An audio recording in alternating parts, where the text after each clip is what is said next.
कुछ मिनट पहले महिला ने देखा कि एक छोटी लड़की मुस्कुराते हुए उसकी ओर देख रही है। वो इतनी डरी हुई थी कि वह बहुत जोर से चिल्लाई, लेकिन दूसरों को कुछ समझ नहीं आया और उन्होंने सोचा कि वह पागल हो गई है।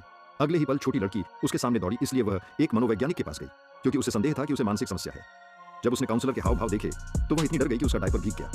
काउंसलर भी अजीब तरह से मुस्कुराया। डरी हुई महिला गलती से सोफे से गिर गई और उसने देखा कि काउंसलर उसके करीब आ रहा है। महिला इस चीज से जितनी जल्दी हो सके भागना चाहती थी, लेकिन बहुत देर हो चुकी थी। महिला असहाय होकर दीवार से टिक गई और उसे भागने दिया। पता चला कि यह सिर्फ महिला की कल्पना थी। ज़्याओ हे ने कहा कि उसे एक दुष्ट आत्मा ने श्राप दिया था। उसे खुद को बचाने के लिए दुष्ट आत्मा को मारने के लिए किसी को ढूंढना होगा, अन्यथा वह 4 दिनों के भीतर मर जाएगी। वह अपनी आस्तीन में खंजर छिपा लेती है और फिर किसी को मारने के लिए मानसिक अस्पताल चली जाती है। अप्रत्याशित रूप से वह आदमी चिल्लाता रहा और एक डॉक्टर को आकर्षित किया। इस समय महिला ने जल्दी से एक खंजर निकाला, पलटी और आदमी को चाकू मार दिया। चूंकि डॉक्टर ने पूरी प्रक्रिया देखी थी, इसलिए दुष्ट आत्मा उसके शरीर में स्थानांतरित हो गई और उसने अपना चेहरा जिंदा ही फाड़ दिया। फिर वह जल्दी से उस जगह पर गई जहां वह और उसकी मां बचपन में रहा करते थे।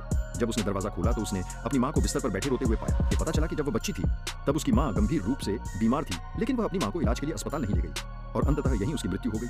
तब महिला को पता चला कि वह उसकी मां नहीं थी, इसलिए उसने जल्दी से दरवाजा बंद कर लिया। एक और आग जलाई गई